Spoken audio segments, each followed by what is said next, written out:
Dear Tom, my name is Ali and I'm a Palestinian. You know where I'm going with this, but don't turn away just yet. I promise you, this message comes from a place of love and humility. First, I'd like to point out that I'm a dedicated fan.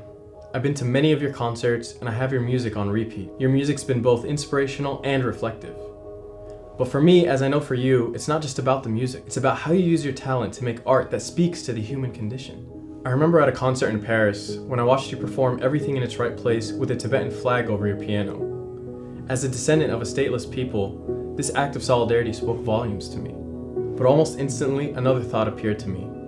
To support Tibet is to add your name to a cause that's already fashionable. But would I ever see you do the same with a Palestinian flag? Would you ever support a people so oppressed that even mentioning their oppression could lead to being falsely labeled an anti-Semite, to being outcast? I remember thinking what privilege you have in being able to choose which cause you wish to champion, and how few of those with power express solidarity with Palestinians out of fear of losing that power. As a Palestinian myself, I don't get to choose. We're born into a cause that has few allies in places of power. My parents were born in exile. They were the children of refugees who survived massacres by Zionist militias, whose villages were razed to the ground, who were forced to leave the land they knew with nothing but what they could carry. They drifted from nation to nation as undocumented refugees. My parents raised my siblings and I here in the States, and after 40 years of working as a university professor, building a community in a school, and raising awareness about human and civil rights, my father was made a political prisoner for years due to his activism and was eventually deported out of the country away from his children. Since 1948, Palestinians have been the unwanted refugee, the burden, the terrorist. In reality, we're just human beings, victims of a settler colonial project, being lectured on the humanity of our oppressors, on the idea that the ones who kicked us out and currently occupy our homes deserve to listen to your music over the graves of our ancestors. And I mean that literally.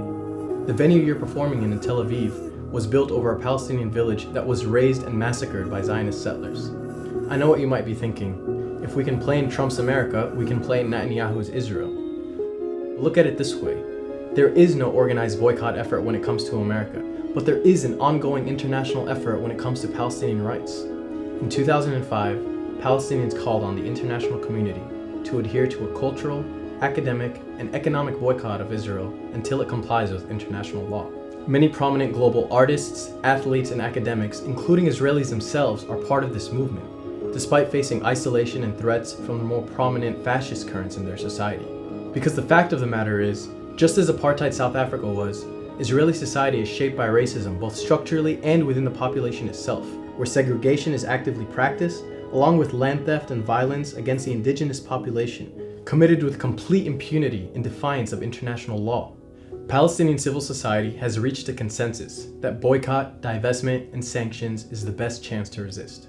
For those living outside to add their voices to those suffering there, to apply pressure on this occupying state to cease its criminality. If we don't uplift and respect the Palestinians engaging in nonviolent resistance, then we're only paving the path to more war and violence. Just as there were those who chose to violate the boycott of apartheid South Africa, there are those today who in the name of neutrality choose to ignore the Palestinian call for justice. However, you must know that to be neutral in the face of injustice is to choose the side of the oppressor. I know this isn't about money for you. I know you're a politically conscious band that speaks truth to power.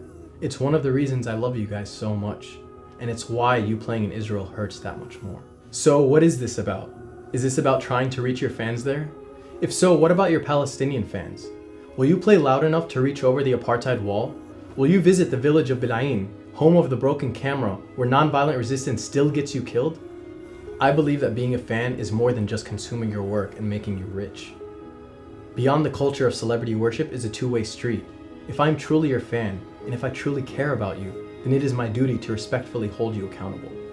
You were never a musician that pretended that art was separate from politics. You always knew that to be an artist was to be a political being, and politics has always played a role in your music.